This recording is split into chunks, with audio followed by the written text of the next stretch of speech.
Welcome back to my channel or welcome to channel అండి. Welcome ఎవరికంటే కొత్తగా ఈ ఛానల్కి వచ్చిన వాళ్ళు ఎవరైనా ఉన్నారు అంటే వాళ్ళకి నా విజ్ఞప్తి అండి, దయచేసి సబ్స్క్రైబ్ చేయండి ప్లీజ్. నాకు ఎంకరేజింగ్గా ఉంటుంది. More subscribers, more likes means it would be a biggest energy booster for me. Thank you so much అండి. Thank you for subscribing and always encouraging me with your lovely comments. ఈ ప్రేమపీఠం last but one part అండి. ఇది పెద్ద part కింద చదివేశాను. ఇంకా just few pages, ఒక 10 pages మిగిలింది. ఆ 10 పేజెస్ ఇంకో పార్ట్ కింద అప్లోడ్ చేస్తున్నాను. చాలా ఒక ఫ్యాంటసీ వరల్డ్లో నడిపించేస్తుంది ఈ ప్రేమపీఠం. ఇలాంటి ఒక ఫ్యాంటసీ వరల్డ్ని అర్జెంటుగా విజిట్ చేయాలని ఉంది. అట్లీస్ట్ ఫ్యాంటసీ వరల్డ్ అక్కర్లేదు, ఒక ఓషన్ పార్క్కి వెళ్ళాలని ఉందండి. బయట ప్రపంచంలోకి వెళ్ళి అన్న రోజులైందండి. ఈ బుక్లో చదువుకుని అక్కడికి వెళ్తున్నట్టు ఊహించుకోవడమే సరిపోతుంది. ఒక్కసారి బయటికి కట్టలు తెంచిన బుల్స్ లాగా వదిలేస్తే అబ్బా, ఒక్కసారి హైదరాబాద్ అంతా తిరిగి వచ్చేయాలని ఉందండి. ఆ రోజు ఎప్పటికొస్తుందో కదా. కథలోకి వెళ్ళిపోదాం. భారతి, అరవింద్ నడుస్తున్నారు. అక్కడ ఒక భవనానికి విధ్వంసం అన్న బోర్డు ఉంది. జనం గుంపులుగా అటు వెళ్తున్నారు. భారతి, అరవింద్ కూడా వారితో క్యూలో కలిసి ఆ భవనం లోపలికి వెళ్ళారు. వారు ఇంతవరకు చూసిన వాటికి ఇది పూర్తిగా వ్యతిరేకంగా ఉంది. ఇంతవరకు చూసిన దృశ్యాలు కమనీయంగా, అద్భుతంగా ఉన్నాయి. మానవ మేధస్సు విశ్వకర్మతో పోటీగా ఎంతో అపురూపమైన సృష్టిని రూపకల్పన చేయగలదో అవన్నీ నిదర్శనాలుగా నిలిచాయి. ఇక్కడ అదే మనిషి మేధస్సు కిరాతకంగా, పైశాచికంగా ఎంత విధ్వంసాన్ని కూడా సృష్టించగలదో తెలియజేస్తున్నట్లుగా ఉంది. గోడలన్నిటికీ పెద్ద పెద్ద ఫోటోలు, పెయింటింగ్స్ ద్వారా ప్రపంచం అంతటా జరుగుతున్న మారణ హోమాలు సజీవ దృశ్యాలా అన్నంతగా ఉన్నాయి.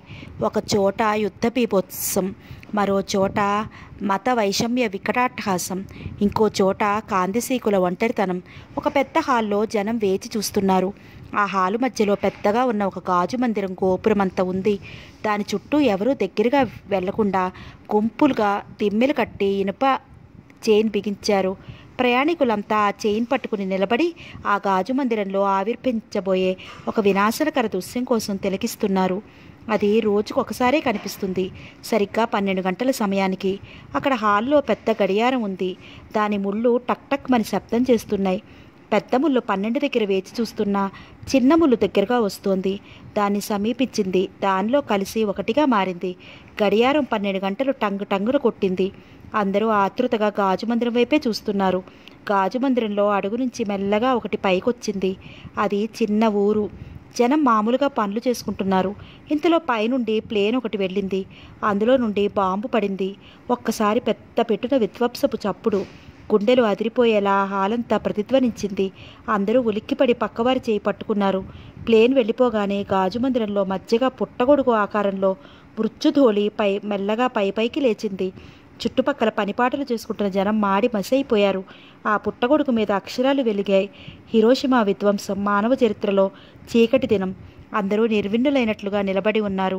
ఆ క్షణంలో అక్కడున్న వారందరికీ తాము ఆ బాంబు ప్రేలిన క్షణంలో హిరోషిమాలో ఉన్న అనుభూతి కలిగింది. ప్రేక్షకులు వెళ్ళిపోతూ ఎంత అద్భుతంగా చూపించారు అని ప్రశంసిస్తున్నారు. ఎంత బాగా చూపించారు, నాకింకా శరీరం జలధరిస్తోంది అంది భారతి. ఆడియో విజువల్ సాంకేతిక ప్రతిభాది అన్నాడు అరవింద్. ఆ భవనం అంతా మానవ జీవితాన్ని, ఇటు మనిషి అటు ప్రకృతి పోటీ పడి చేస్తున్న విధ్వంసకాండలే ఉన్నాయి. ఒక పక్క యుద్ధ బీభత్సం, ఒకచోట ముంచుకు వచ్చిన వరదల్లో మునిగిపోయిన గ్రామం, మరో చోట కరువు రక్ష వీరవిహారం, ఇంకో చోట రైలు ప్రమాదంలో వందలాది మంది మరణం. ఎక్కడ చూసినా వినాశనం, రోదనలు, ఆక్రందనలు. అవి చూసి ఒక్కొక్కరు అప్రయత్నంగా తమ మనసులో పైకి అనేస్తున్నారు: అమ్మో, ప్రపంచంలో ఇన్ని విధ్వంసాల మధ్య మనం ఇలా సుఖంగా, ఆనందంగా, ఆరోగ్యంగా ఉండటం ఎంతో అదృష్టం కదూ. నేను నీతో ఇక ఎప్పుడూ పోట్లాడను అంటున్నాడు ఒక ఆయన. నేను మిమ్మల్ని ఇక సాధించరండి అంటోంది ఆవిడ. అరవింద్, భారతి ఆ మాటలు విని చిరునవ్వుతో ముఖాలు చూసుకున్నారు. అబ్బా, సోమాలియాలో ఆ ఆకలి చావుల దృశ్యాలు చూస్తుంటే ఇప్పుడే సుష్టుగా భోజనం చేసినా నాకేంటో ఆకలి వేస్తున్నట్లే అనిపించింది అంది భారతి. అరవింద్ నవ్వేశాడు. చూసారా, పరిసరాల ప్రభావం మనుషుల మీద ఎంత ఉంటుందో. మనిషి మేధస్సు పరస్పర విభిన్న ఆకర్షణల సమ్మేళనం. భారతి, తుపాకీ కనిపెట్టిన మహానుభావుడే నోబెల్ ప్రైజ్ పెట్టాడు. ఆయన చేసిన తప్పుకి అది ప్రక్షాళన అనుకున్నాడేమో అనిపిస్తుంది నాకు. మనిషి మేధస్సులో నిర్మాణ శక్తి ఎంత ఉందో విధ్వంసక విచ్చలవిడితనం కూడా అంతే ఉంది.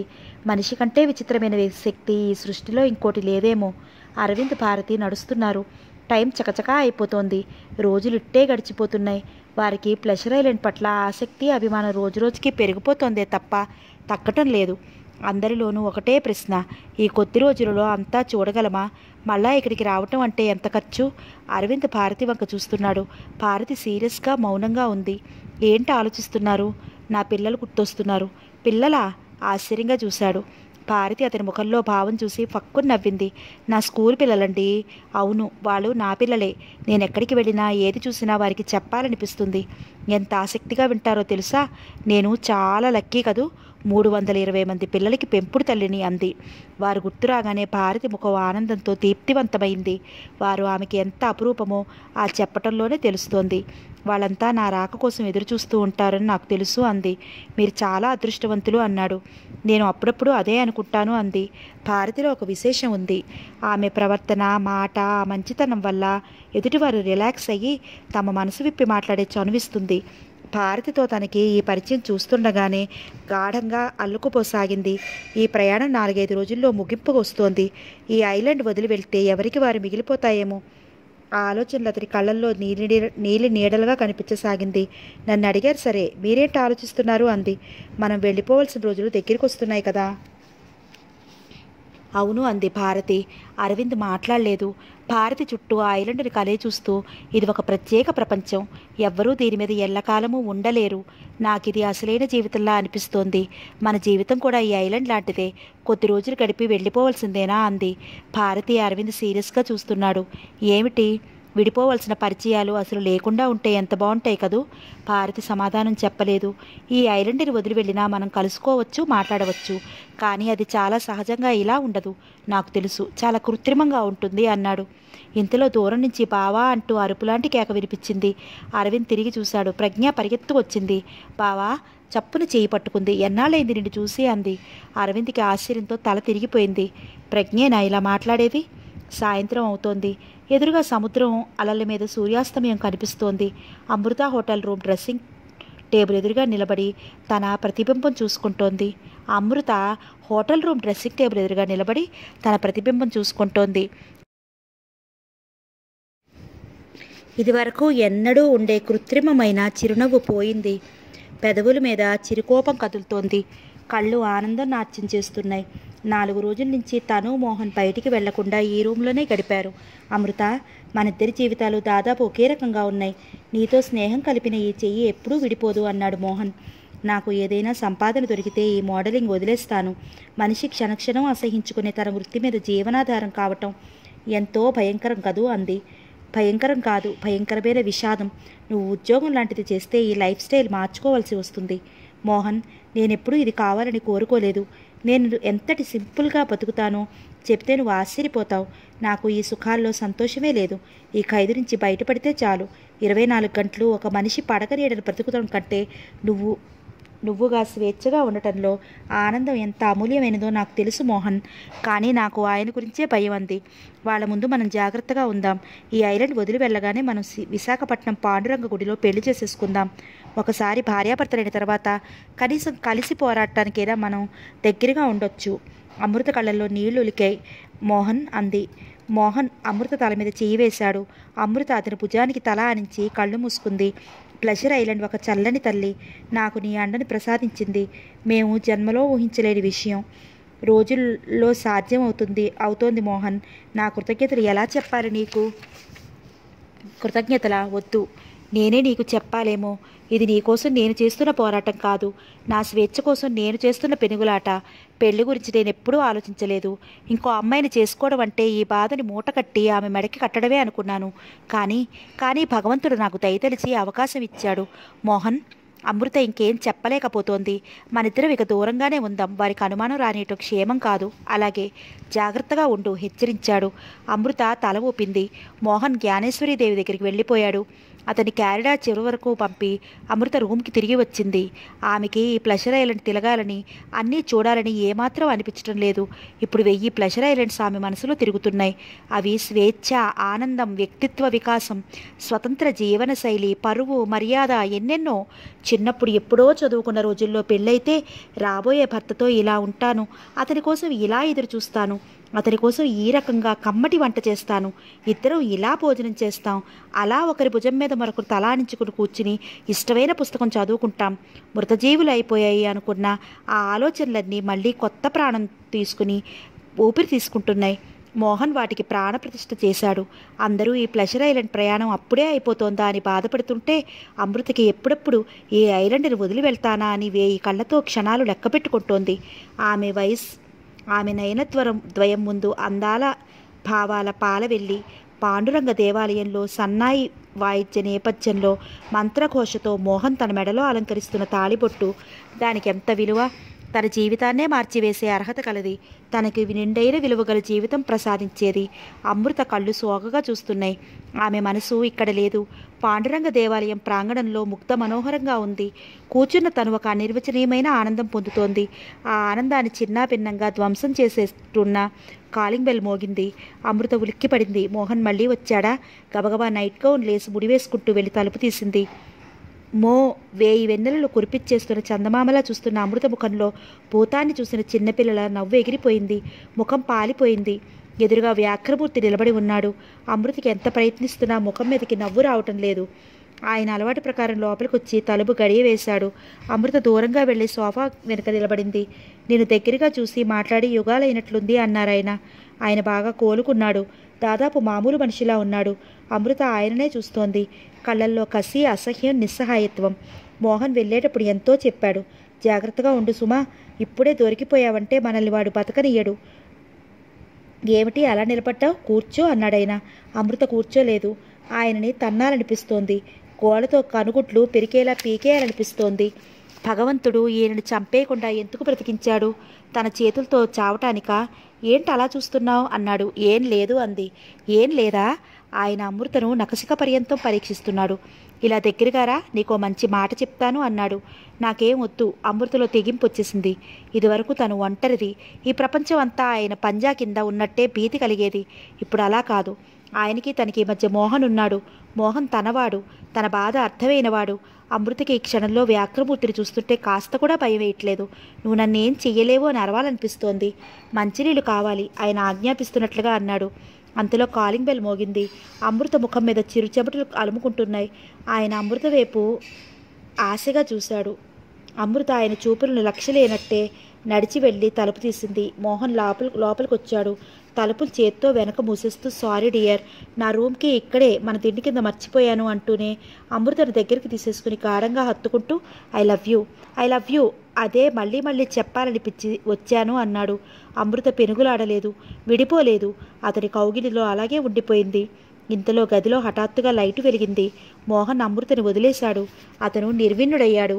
ఎదురుగా దూరంగా సోఫా దగ్గర వ్యాఘ్రమూర్తి నిలబడి ఉన్నాడు. ఆయన కళ్ళు నిప్పులు కక్కుతున్నాయి. మోహన్ ఆయన్ని చూడగానే ఒక్క నిమిషం తడబడ్డాడు. అమృత నిదానంగా అతన్ని వదిలింది. అతను వెళ్ళబోతుంటే అమృత, మోహన్ ఒక్క నిమిషం ఆగు అంది. మోహన్ వెళ్ళబోయిన వాడల్లా ఆగాడు. వ్యాఘ్రమూర్తి మోహన్ని చూస్తూ చూపుడు వాళ్ళతో గెట్అవుట్ అన్నాడు.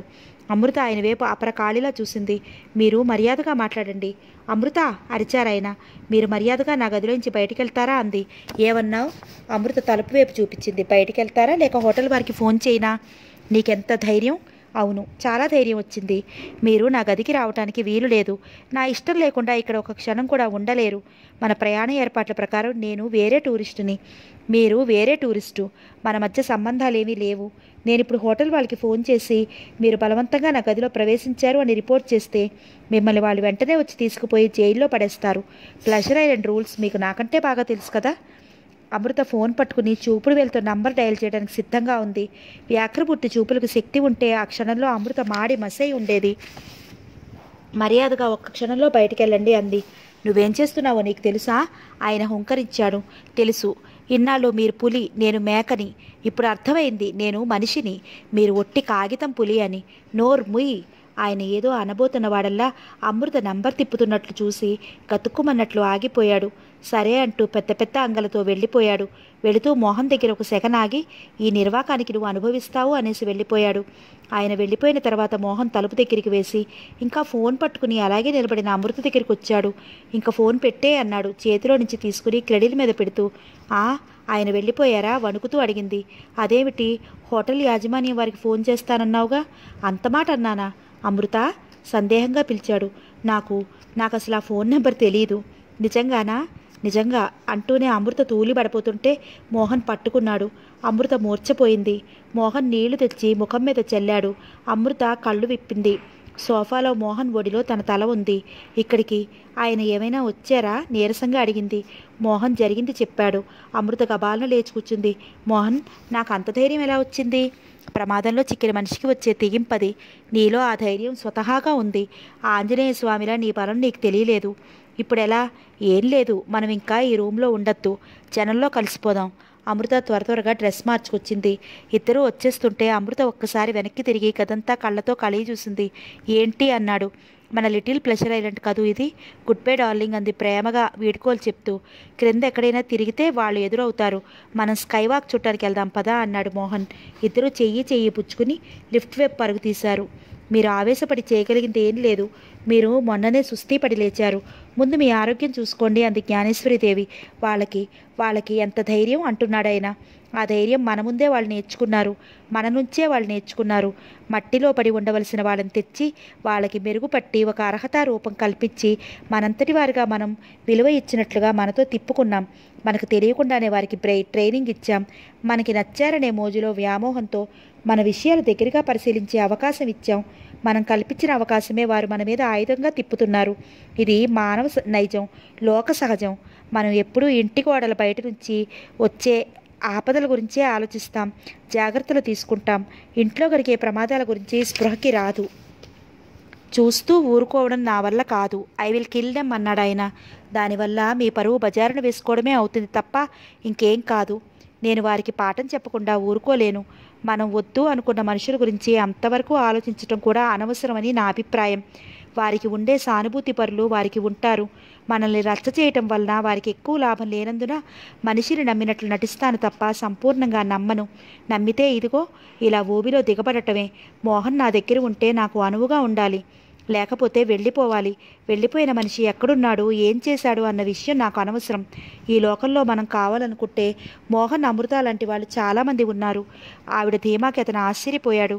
ఆవిడ భయపడటం లేదు, బాధపడటం లేదు.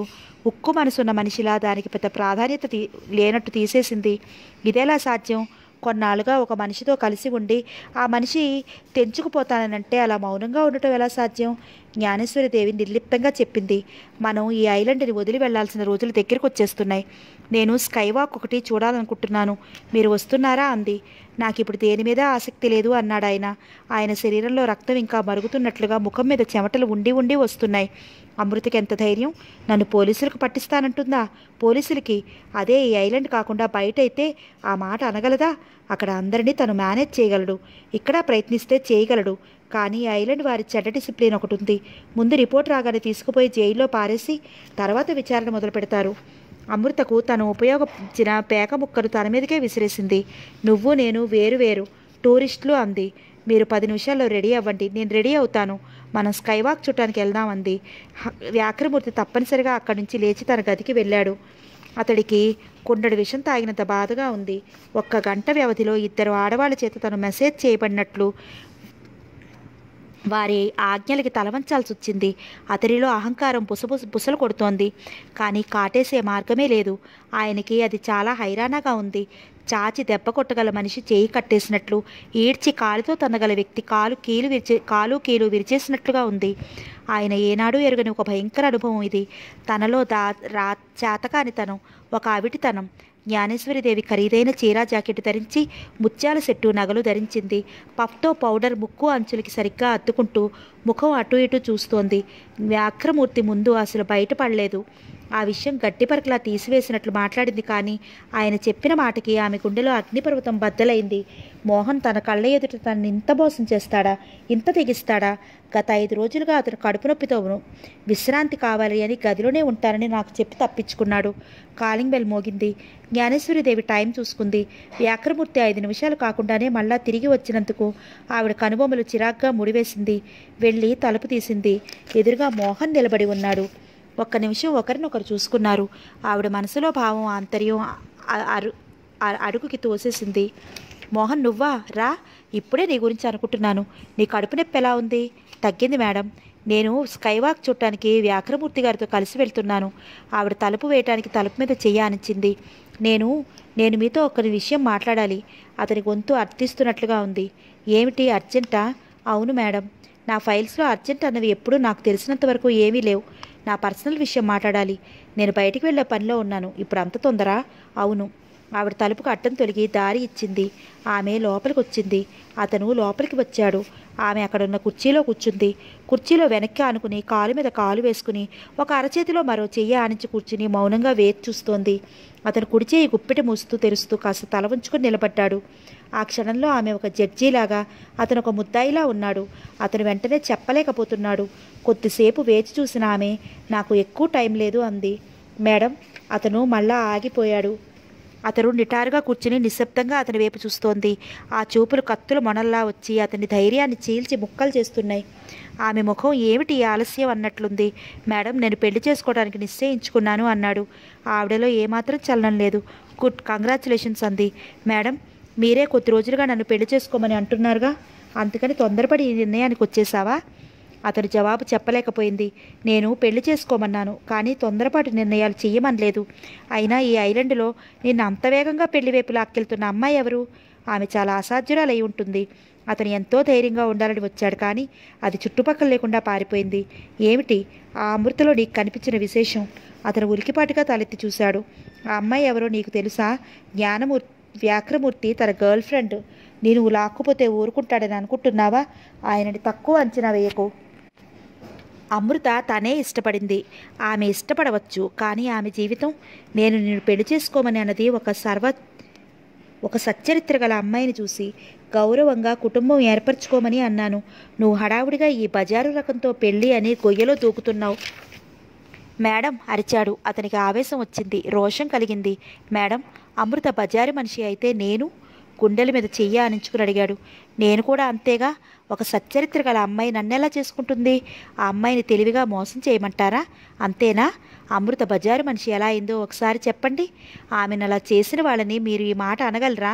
మనకో న్యాయం, ఎదుటివారికో న్యాయం. అమృతని మీరంటున్నారా? మీరు? షటప్. ఈ రోజున మీరు ఏం తిట్టినా ఏం చేసినా నేను సిద్ధంగానే ఉన్నాను. అమృతను చేసుకుని నేను తప్పు చేయటం లేదు మేడం. ఒక అమాయకురాలి ఆసరాతో మీతో తప్పుగా ముడిపడిన నా జీవితాన్ని విడదీసుకుంటున్నాను. I'm lucky. మీరు నన్ను వెళ్ళగొట్టే శ్రమ మీకు ఇవ్వను. నేనే వెళ్ళిపోతున్నాను. ఇదిగో నా రాజీనామా. కాగితాలు అక్కడ పెట్టేసి వెళ్ళిపోతుంటే ఆవిడ వెనక నుంచి కేక పెట్టింది. నువ్వు నాకు అప్పున్న మాట ఏంటి? అది నా సొంత అప్పులు కావు. మీరు మీ అవసరానికి సృష్టించిన దొంగ నోట్లు. కోర్టు ద్వారా అవి నేను తెలుసుకుంటాను. ఒకటి గుర్తుపెట్టుకోండి మేడం, మనిషిని మంచి మనసు దగ్గరికి తెచ్చినట్లు డబ్బు ఎప్పటికీ తీసుకురాలేదు. గుడ్ బై మేడం అనేసి వెళ్ళిపోయాడు. కుర్చీలో కూర్చున్న జ్ఞానేశ్వరీదేవి ముఖం పిండి బొమ్మలా ఉంది. ప్రేమపీఠానికి దగ్గరలో ఉన్న రివాల్వింగ్ రెస్టారెంట్లో మధువనంలో కూర్చుని అరవింద్, ప్రజ్ఞ, సుమన్, భారతి కాఫీ తాగుతున్నారు. ప్రజ్ఞ తను చూసిని ఒకటే చెప్తోంది. అరవింద్, ప్రజ్ఞ ఒకవైపు, భారతి, సుమన్ మరోవైపు కూర్చున్నారు. అలాగే నువ్వు నాన్న నేనేం చేస్తే అది సహించారు తప్ప నా ప్రవర్తన సరిదిద్దలేదు. నా మూర్ఖత్వానికి మొండితనానికి మీరే కారణం. నాకు ఈ ప్లెజర్ ఐలాండ్ జ్ఞానోదయం ఐలాండ్ అయింది. సుమన్ గారికి నా తరఫున నువ్వు థ్యాంక్స్ చెప్పు అంది. సరే అన్నాడు. ప్రజ్ఞ అరవింద్ చేతి మీద ఒకటి కొట్టింది. ముందు చెప్పు అంది. అదిగో. సుమన్ కళ్ళెర చేశాడు. ఓ సారీ బావా, క్షమాపణ చెప్పింది. అరవింద్ చేతిలో తన చేతి మీద కొట్టించుకుంటూ, ఇంక నిన్నెప్పుడు దెబ్బ వేసినా నువ్వు ఇలా వాయించు అంది. అరవింద్ భారతి వైపు చూశాడు. భారతి చిరునవ్వుతో ప్రజ్ఞ వైపు చూస్తోంది. ఆమె ముఖభావాల్లో ఎలాంటి మార్పు లేకుండా ప్రసన్నతగా ఉండడం చూసి అరవింద్కి హాయిగా అనిపించింది. ఏమండి భారతి గారు, మా బావ మీకేం కబుర్లు చెప్పాడు అంది. భారతి చిరునవ్వే సమాధానంగా చెప్తోంది. ప్రజ్ఞలో ఇంకా చిన్నతనం ఏమాత్రం పోలేదు. తను వారం రోజుల క్రితం తమని ఇష్టం వచ్చినట్టు తోలనాడి వెళ్ళింది. ఈరోజు సారీ, నేను పొరపడ్డాను అంటూ క్షమాపణ చెప్పేసింది.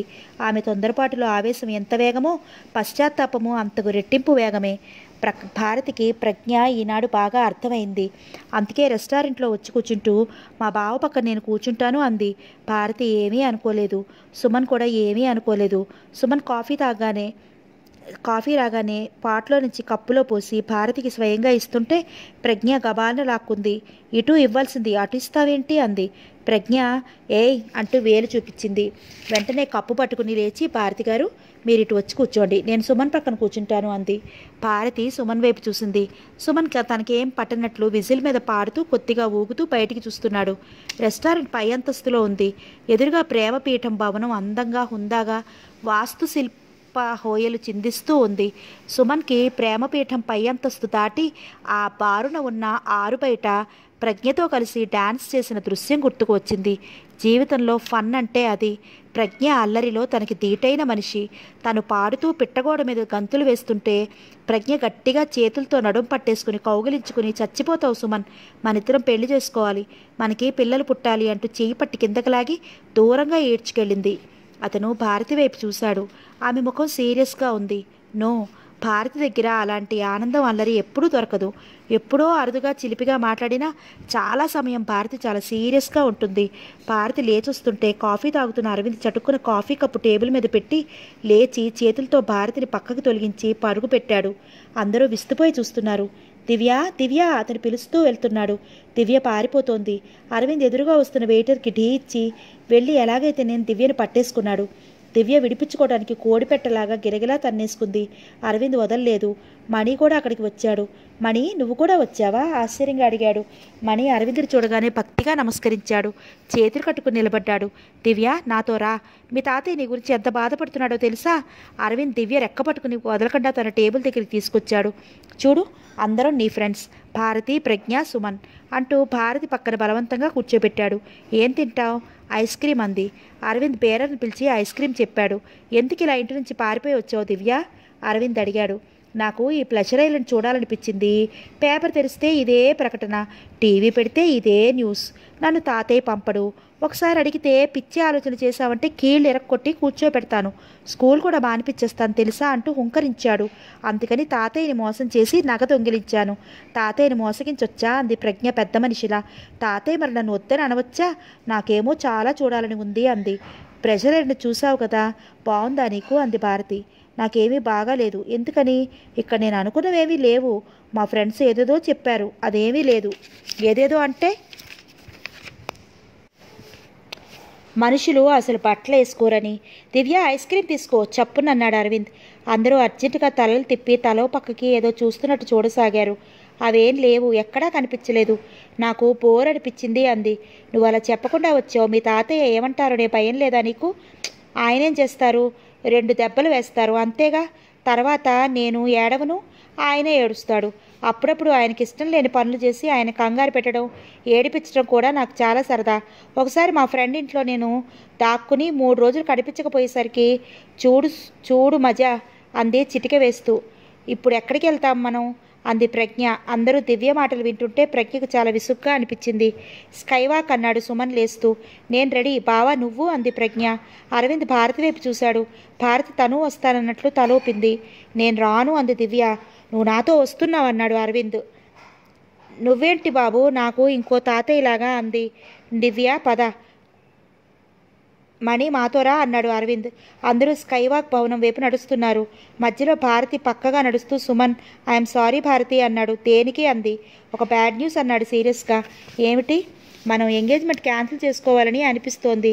నువ్వు మొదటి నుండి నన్ను హెచ్చరిస్తూనే ఉన్నావు. నేనే తొందరపడిపోయాను. నిజం చెప్పాలంటే ప్రజ్ఞతో ఉండగా అనిపిస్తున్న థ్రిల్ నాకు ఇంతవరకు ఏ అమ్మాయితోనూ అనిపించలేదు. I'm sorry. కుదరని వాటిని పొడిగించి బలవంతంగా కట్టుబడి ఉండే కంటే చిరునవ్వుతో విడిపోవటం మంచిది అన్న ఉద్దేశం. స్నేహమైనా పెళ్ళైనా ప్రేమైనా అంతే అన్నాడు. ఎస్ అంది భారతి. నువ్వు అంగీకరిస్తున్నావా అడిగాడు. నువ్వు చెప్పింది నిజం అంది. థ్యాంక్ యూ అన్నాడు. భారతికి బంధం విడిపోయి హాయిగా అనిపించింది.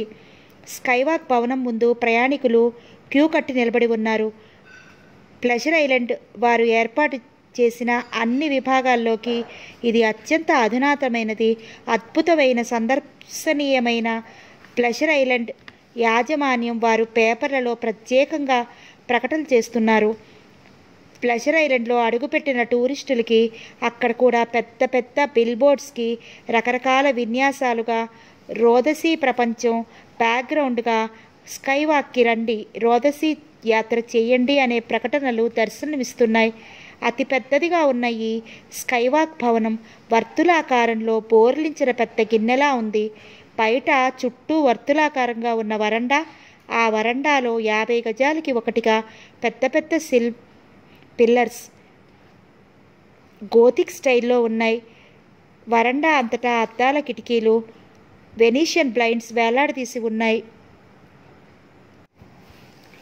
పెద్దగా ఉన్న తలుపుల్లో ఒక తలుపు వేసి ఒక తలుపు మాత్రం తెరిచి ఉంది.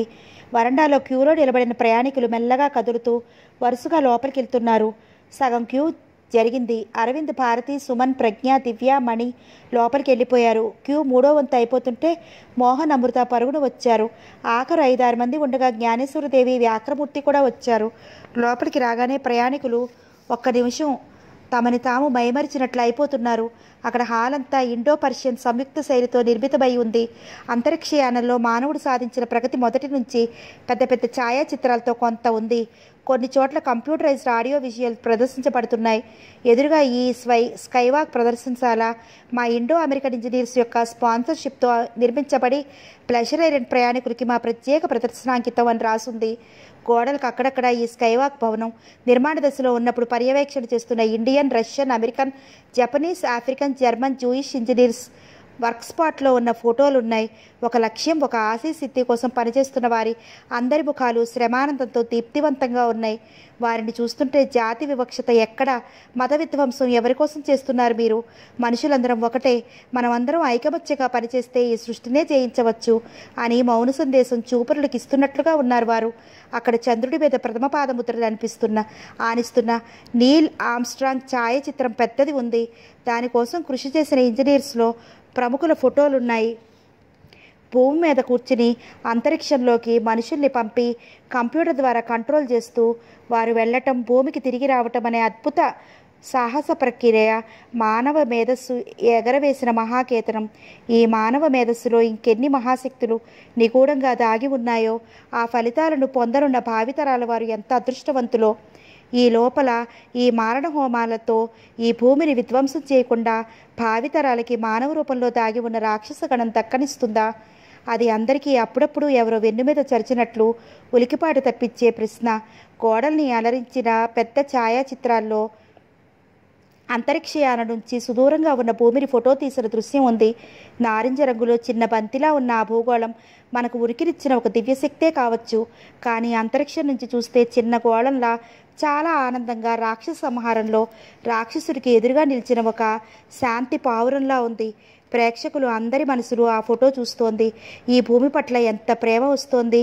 అది అమాయకురాలు, ఆసక్తురాలైన కన్న తల్లి పీడిత సమాజం ముందు నిస్సహాయంగా నిలబడి కన్న కొడుకు ఆవేశంతో ఆమెను ఆదుకోవాలని తపన చెందే భావం, అంతరంగంలో ఉత్తుంగ తరంగంలా లేచే హృదయ స్పందన.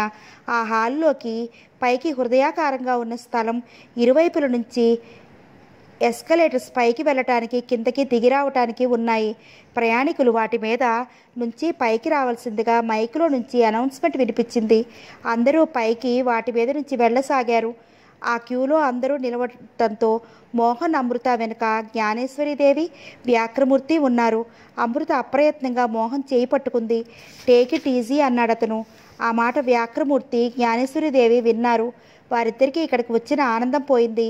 ఆ పరిసరాలను గమనించకుండా కుతకుతలాడే మనసుతో మోహన్ని, అమృతనే చూస్తున్నారు. ద్వేషంతో వారి అంతరంగాలు కరకరలాడుతున్నాయి. కానీ అమృత, మోహన్ చుట్టూ గమనించడం లేదు. వెనక వారు ఉన్నారనే విషయమే మర్చిపోయారు. వ్యాక్రమూర్తికి వెనక నుంచి అమృత వెన్నులో బలంగా కత్తిలాంటి దానితో గుచ్చాలని ఎంతగానో అనిపిస్తోంది. జ్ఞానేశ్వరీదేవికి అమృత చేతిని ప్రియాతి ప్రియమైన వ్యక్తిలాగా పట్టుకున్న మోహన్ని చూస్తుంటే ఈర్ష్యతో శరీరం అంతా జ్వరం వచ్చినట్లుగా అనిపిస్తోంది. వీళ్ళు ఇక్కడ తగలబడ్డారని తెలిస్తే మనం వచ్చేవాళ్ళం కాదు అంది మెలని స్వరంతో. కానియండి, వాళ్ళ ప్రభని వెలగనీయండి. ఇంకెంత, 2 రోజులు ఈ ఐలాండ్ని వదిలితే వాళ్ళ పని చెప్తాను అన్నాడాయన. సాటి మనుషుల పట్ల అధికార దర్ప పిపాసతో, స్వార్థంతో కుళ్ళిపోయిన వారి మనసులో అందరికీ ఎంత నయనానంద అద్భుతంగా కనిపిస్తున్న ఆ ప్రదేశం వారికి రవంత కూడా ఆనందం కలిగించలేకపోతోంది. స్వార్థ పిశాచ పీడితులైన వాళ్ళు ఈ ప్రపంచంలో అందరూ తమ కోసమే బ్రతకాలి, తమకు అనుసరణలో ఉండాలి అనుకునే మూర్ఖులు. చివరికి మానవులు సృష్టించిన యాంత్రిక మనిషి, రోబో కూడా దానిదంటూ ఒక ఫ్రీ స్టైల్ ఉంటుందని, అన్ని సమయాలు, అన్ని పద్ధతులు దాన్ని సృష్టించిన మనిషి మనిషికి తన వశం కాలేదు. అలాంటిది స్వతంత్ర ఆలోచన జన్మస్థితిగా పొందిన మనిషి ఒక మనిషిని గుప్పెట్లో పెట్టుకోగలను అసాధ్యమనే మౌలిక సూత్రం తెలియని చదువుకున్న మూర్ఖులు వారు. ఈ ప్రపంచంలో ఇలాంటి మూర్ఖ పరాయణులకు మామూలు మనుషులకి జరిగే నిత్య పోరాటమే మానవజాతి చరిత్ర. అందరూ పైకి ఒక రోల్లోకి వచ్చారు. అక్కడ ప్రత్యేకమైన కుర్చీలు వేసున్నాయి. అవి కొన్ని ఒకటిగా ఉన్నాయి, మరికొన్ని జంటగా కూర్చునే సౌలభ్యంతో ఉన్నాయి. జంటగా కూర్చునేవారు 2 సీట్ల కుర్చీల వైపు వెళ్తున్నారు. ఒంటరిగా వచ్చిన వారు ఒక కుర్చీ ఉన్న సీటు వైపు వెళ్తున్నారు. అందరూ వచ్చి కూర్చోగానే వెనక్కిపోయి తలుపులు మూసుకున్నాయి. గోడలో ఎక్కడో బిగించిన మైకులో నుంచి మృదుమధురమైన సంగీత వాయిద్యం సమ్మేళనం వినిపిస్తోంది. అది చాలా హాయిగా మనిషిలో ఉద్రిక్తతను తగ్గించి రిలాక్స్ అయ్యేలా ఉంది. వెనక డోర్ మూసుకోగానే కుడిపక్క డోర్ తెరుచుకుంది. ఆ ద్వారం నుంచి పిలబిలా కొంతమంది వచ్చారు. వారిని చూసి ప్రేక్షకులు తెల్లబోయారు. వారిలో ఆడవాళ్ళు, మగవాళ్ళు అంతరిక్షవాసుల్లా డ్రెస్సులు చేసుకున్నారు. కొంతమంది ఇండియన్ మైథాలజీలో స్వర్గవాసపు దేవతల్లా వస్త్రాలు, వేషాలంకరణలు, నగలు ధరించారు. మరికొంతమంది ఇంగ్లీష్, గ్రీక్ మైథాలజీలోలా ఉన్నారు. వారి నడక వయ్యారంగా లావణ్యం చిందులేస్తున్నట్లుగా ఉంది. వారు కూర్చున్న వారందరికీ వెంట తెచ్చిన ప్రత్యేక పాత్రలో పానీయం అందించారు. అదేమిటి? ఒక జపనీస్ ప్రయాణికుడు ఇంగ్లీష్లో అడిగాడు. యూ విల్ రిలాక్స్ సార్, మీరు 1 గంటన్నర చాలా ఎక్సైటెడ్ అంతరిక్ష ప్రయాణం చేయబోతున్నారు, మృదువుగా ఒక ట్రైన్డ్ నర్స్ చెప్పింది. అందరూ పానీయ రుచి ఆస్వాదిస్తున్నట్లుగా తాగారు. అది తాగిన తర్వాత చాలా కూల్గా ఉంది. రిలాక్స్ అయిన శరీరం, మనసులో వ్యధలు బాధలు తొలగిన తేలికతనం, చెవులకి వినవిస్తున్న సంగీత చరి హాయిగా ఉంది. అందరూ తాగటం పూర్తవగానే వాళ్ళు ఆ పానీయం సేవించిన పాత్రలను తీసుకుని వెళ్ళిపోయారు. అవన్నీ ఒక చోట పెట్టేస్తున్నారు. అవి గమ్మత్తుగా ఒక పలక తొలగి కిందకి వెళ్ళిపోయి ఆ పలక మళ్ళా మూసుకుంటుంది. తర్వాత వారు ప్రయాణికుల దగ్గరికి వచ్చారు. మైక్లో, మై డియర్ ఫ్రెండ్స్, మీరిప్పుడు అంతరిక్షయానం చేయబోతున్నారు. We hope you will enjoy it అని సందేశం వినిపించింది. పానీయాలు అందించిన వారు ప్రయాణికుల దగ్గర నుంచి కుర్చీలకు ఉన్న బెల్ట్స్ తీసి వారు కదలకుండా భుజాల దగ్గర, నడుము దగ్గర, మోకాళ్ళ దగ్గర, పాదాల దగ్గర సుతారంగా బంధించారు. తర్వాత లైట్లు సడన్గా పోయాయి. అంతా చీకటి. లైట్లు పోయాయని భయపడుతున్నారంతా. మెల్లగా ఏదో కదులుతున్న శబ్దం. ప్రయాణికులకి అర్థమైంది. తాము కూర్చున్న పెట్టే కదులుతోంది. అది ఎక్కడికి వెళ్తోంది? అంతా ఒక రాకెట్ దాంట్లో ఉన్నారు. మంటలు మండుతున్నాయి. రాకెట్ దూసుకెళ్తోంది. మంటలు రాను రాను ఎక్కువై విశ్వమంతా విరజిమ్ముతున్నాయి. అందరికీ భయం వేస్తోంది. అవాక్కైపోయినట్లు చూస్తున్నారు. రాకెట్ అంతరిక్షంలోకి దూసుకెళ్తోంది. ఏమిటి, నిజంగానే అంతరిక్షంలోకి వెళ్ళిపోతున్నట్లున్నావే అనుకుంటున్నారంతా. అందరిలో సంభ్రమం, భయం, ఉద్వేగం, తెలియని థ్రిల్తో కూడిన ఆనందం మైక్లో వినిపిస్తోంది. భూమికి ఈనాడు ఇన్ని మైళ్ళ దూరంలో ఉన్నాం. ఇప్పుడు అంతరిక్షంలో ప్రవేశించాం. అదిగో అంతరిక్షంలో ఉన్న ఇక్కడి నుంచి చూస్తుంటే మన ప్రియమైన భూగోళం. అందరికీ నారింజ రంగులో గుండ్రటి బంతిలా చాలా మెల్లగా తిరుగుతున్న భూగోళం కనిపించింది. దాని రంగులు వావ్, వర్ణించనలవి కానివి. మనం ఇప్పుడు చంద్రుడికి ఇంత దూరంలో ఉన్నాం. గంటల నుంచి నిమిషాల్లోకి మారింది. నిమిషాలు సెకండ్లోకి. రాడార్లోంచి ఒక శకటం బయటకు వచ్చింది. చంద్రుడి మీద అందరూ ఆ మార్గాల్లోనే తిరుగుతున్నారు. అందరూ అద్భుతంగా నోటమాటలానట్లు అయిపోయారు. ఇది ఆమ్స్ట్రాంగ్ తిరిగిన చోటు. అతని పాదముద్రల దగ్గర చూపించారు. మళ్ళా ప్రయాణం ప్రారంభమైంది. దూరం నుంచి వీనస్, అంగారక గ్రహం మంటలు చూసి భయపడిపోయారు. కానీ ఎన్ని వేల మైళ్ళ దూరం ఉన్నామో చెప్పటంతో అందరూ కంగారు పడ్డారు. శనిగ్రహంకి ఇండియన్స్ కొంతమంది భక్తిగా దండాలు పెట్టేశారు. సూర్యుడిని చూస్తుంటే అందరికీ నవశక్తి తాత అని సంతోషం. ఆ గ్రహశక్తికి భయమూ వేసింది. రాకెట్ నక్షత్రాల పాలపుంత మధ్య నుంచి వెళ్తోంది. అందరూ విశ్వప్రపంచం చూసి దిగ్భ్రాంతి చెందుతున్నారు. ఏమిటి, భూమి బయట ఇంత విశాల ప్రపంచం ఉందా? అయ్యో, మనకి తెలిసింది ఎంత? చీమ కూడా మన ముందు ఏనుగు లాంటిది అనిపించేటంత కాస్త జీవితం మనది. రాకెట్ అంతరిక్షంలో తిరుగుతోంది. పాలపుంతలో ప్రవేశించగానే నక్షత్రాలు పక్క నుంచి దూసుకెళ్తున్నాయి. దూరంగా ధగధగ కాంతులు విరజిమ్ముతూ పెద్ద తోకచుక్కలు. భూమి మీదకు అందంగా కనిపించే ఈ తోకచుక్కల్లో ఏ పదార్థాలు ఎంతెంత శాతం ఉంటాయో సాంకేతిక వివరాలు ఇస్తున్నారు. ఎన్ని తోకచుక్కలో ఎంత వేగంగా ప్రయాణిస్తున్నాయో! ఏమిటి ఈ చలనం? ఎంత అమిత వేగం! అయినా ఒకదానికొకటి ఎంత దూరం! ఈ అమిత వేగంలో ఎవరో కంప్యూటర్లో కంట్రోల్ చేస్తున్నట్టంతా ఒక పద్ధతి, ఒక సంయమనం, ఒక గ్రహం తనదైన గమ్యంలో బుద్ధిగా క్రమశిక్షణ ఎవరో నేర్పినట్లు చలనం వెళ్ళటం. ఎంత మరో అద్భుతాల విశాల ప్రపంచం ఇది. దీన్ని ఈ విధంగా కళ్ళారా చూడటం ఎంత అదృష్టం! భారతి, అరవింద్ చేతులు ఆనందంగా గట్టిగా పట్టుకున్నారు. వారికి ఈ అనుభవం ఒక పూర్వజన్మ పుణ్యంగా అనిపిస్తోంది. ఒక్కరూ ఇలాంటి చోట ఆనందం పొందటం వేరు, ఇష్టమైన వారితో కలిసి చూడటం వేరు. కరస్పర్శతోనే వారు పరస్పరం ఆనందం పంచుకుంటున్నారు. సుమన్, ప్రజ్ఞ కూడా అలాగే ఉన్నారు. మణి భయపడుతుంటే దివ్య అతని కళ్ళు చేతులతో మూసింది. వ్యాఘ్రమూర్తి, జ్ఞానేశ్వరీదేవి ఈ ఆనందం వీక్షిస్తున్న వారి వీక్షణాలు మధ్య మధ్యలో ఒకరి భుజం మీద మరొకరు తల ఆనించుకున్న అమృతామోహనలనే చూస్తున్నారు. ఇంత అద్భుత ప్రపంచం కూడా వారి మనసులో ఈర్ష్యాద్వేషం అనే మురికిని ప్రక్షాళనం చేయలేకపోతోంది. రాకెట్ తిరుగు ప్రయాణం ప్రారంభమైంది. దూరంగా భూమి కనిపిస్తోంది. అందరూ భక్తిగా ముద్దుగా స్వంత ఇంటికి చేరుకుంటున్నంత ఆనందంగా హర్షాతిరేకంగా చూస్తున్నారు. రాకెట్ వస్తోంది. దూరం నుంచి వచ్చి భూమి మీద ఆని పరుగు తీసి ఆగింది. లైట్లు వెలిగాయి. అందరూ హర్షంతో తేలుతూ ఆనందోత్సాహంతో ఒక్కసారి చప్పట్లు చరిచారు. ఓ అని కేకలు పెట్టారు. ప్రయాణికులందరూ గ్రహాంతర నిజ ప్రయాణం చేసిన వారిలా తేలిపోతున్న మనసులతో స్కైవాక్ భవనం రెండో ముఖద్వారం వైపు వచ్చారు. అక్కడ స్కైవాక్ ఏ విధంగా సాంకేతికంగా ఏర్పాటు చేయబడిందో విశదంగా ఫోటోలతో ఉంది. అది చదివి అందరూ తెల్లబోతున్నారు. మీరు కూర్చున్న హాలు ఒక రివాల్వింగ్ థియేటర్. కుర్చీలు తిరుగుతున్నప్పుడు మీరు ఏదో కదిలి ఎక్కడికో వెళ్తున్న భ్రమకి లోనయ్యారు. సినిమాలో ఒక కారు వెళ్తుంటే వెనక భవనాలు, రోడ్లు బ్యాక్ ప్రొజెక్షన్స్లో వేగంగా వెళ్తుంటే కదలని కారు కదిలి వెళ్తున్న భ్రమ కలుగుతుంది. ఇది కూడా ఆ విధంగా ఏర్పాటు చేయబడింది. చుట్టూ థియేటర్లో గోడలకి ఉన్న గోడలు తెరలుగా 3 డైమెన్షన్లో పిక్చర్ చూస్తుంటే వర్తులాకారంలో కదులుతున్న మీరు వాటికి దగ్గరగా దూరంగా వెళుతున్న అనుభూతి చెందారు. అవి క్లోజప్స్లో దగ్గరగా రావటం, దూరంగా వెళ్ళటం జరుగుతుంటే మీరు వాటికి దగ్గరయ్యి దూరంగా వచ్చేస్తున్న భావన చెందారు. ఇది ఒక సృజనాత్మక దృశ్య శ్రవణ కార్యం. మనిషి మెదడుకి బయట పరిసరాలు చూసినప్పుడు స్పందించే స్వభావం ఉండటం ఒక ప్రత్యేక లక్షణం. దీనిని మూలసూత్రంగా తీసుకుని ఇది ఏర్పాటు చేయబడింది. భూమి నుంచి రాకెట్లో పైకి వెళ్ళటం అనేది సాంకేతికపరమైన దిగ్విజయం. రివాల్వింగ్ థియేటర్లో ఒక దశలో క్రింద భాగం నుంచి 20 అంతస్తులు దాటి పైకి వేగంగా దూసుకెళ్తుంది. ఆ స్థితి ఒక ప్రత్యేక సాంకేతిక సాధన. ఆ వేగం పట్ల రాకెట్లో దూసుకు వెళుతూ రోదసిలో ప్రవేశించిన భావం వచ్చేస్తుంది. రోదసిలోకి వచ్చినప్పుడు ప్రేక్షకులకి భావరహిత స్థితి రావటం ప్రత్యేక సాధనాల ద్వారా ఏర్పాటు చేయబడింది. ఇది అందరి ఇంజనీర్ల సంయుక్త సాంకేతిక కృషి. ఈ ప్రపంచంలో ఏ మేధావి ప్రతిభ అయినా సామాన్య మానవుని ఆనందపరచడం వైపే దాని అంతిమ లక్ష్యంగా ప్రవహిస్తుంది. అందుకే ఇక్కడికి ప్రేక్షకుడిగా వచ్చిన మీకు మా ప్రత్యేక అంకితం. ప్రయాణికులందరూ విజిటర్స్ బుక్లో తమ తమ అభిప్రాయాలు రాయటానికి పోటీపడి కుమ్ముకూడుతున్నారు. వారందరూ గొప్ప అనుభవం పొందిన వారిలా చాలా సంతోషంగా ఉన్నారు. విజిటర్స్ బుక్లో రకరకాలుగా ఆ ఇంజనీర్స్కి తమ తమ ఆనందానుభవాన్ని ప్రత్యేక కృతజ్ఞతని రాసేస్తున్నారు. జనంలో ఉన్న ఒక ఆయన, ఆహా ఎంత గొప్ప నైపుణ్యం, దీని నిర్మాణంలో మన ఇండియన్ ఇంజనీర్స్ కూడా ఉన్నారంటే నాకు చాలా గర్వకారణంగా ఉంది. ఒక ఆయన ఛాతీ విరుచుకుని సగర్వంగా అంటున్నాడు. అతను కళ్ళు లీలగా చెమరుస్తున్నాయి. Our boys are really genius, it is a wonderful idea అంటున్నాడు. ఆయన ఒక రిటైర్డ్ ఇంజనీర్.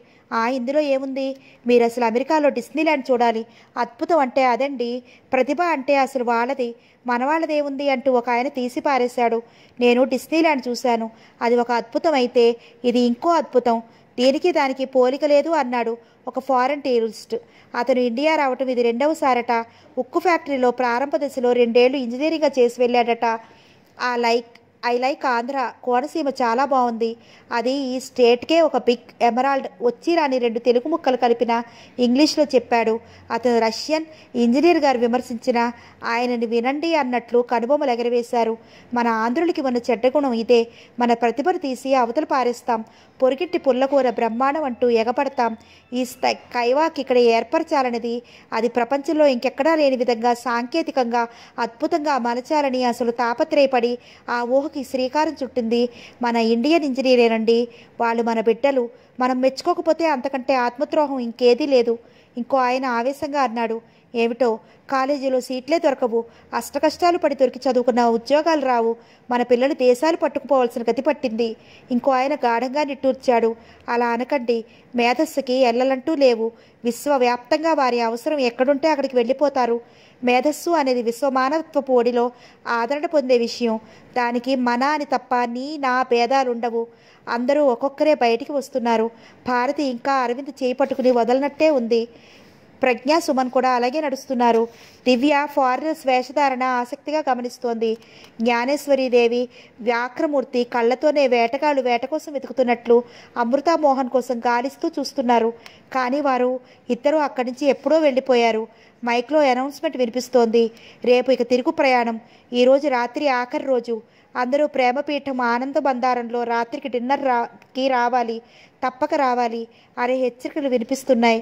అరవింద్ దివ్యని మరో చేత్తో పట్టుకున్నాడు. అరవింద్, మనం వారిలా ఎందుకు డ్రెస్ చేసుకోము? దివ్య ముందు నడుస్తున్న ఫారినర్ జంట పొట్టి బట్టలను చూపిస్తూ అడిగింది. వారి అలవాటది అన్నాడు అరవింద్. మనకి ఆ అలవాటు ఎందుకు లేదు అడిగింది. మనం కాదు, మన సంప్రదాయం ఇది. వాళ్ళు వేరు, వాళ్ళ అలవాటది. మరి మనుషులందరూ ఒకటే అని మా స్కూల్లో రోజు ప్రార్థనలో పాడిస్తారు కదా, అది అబద్ధమా?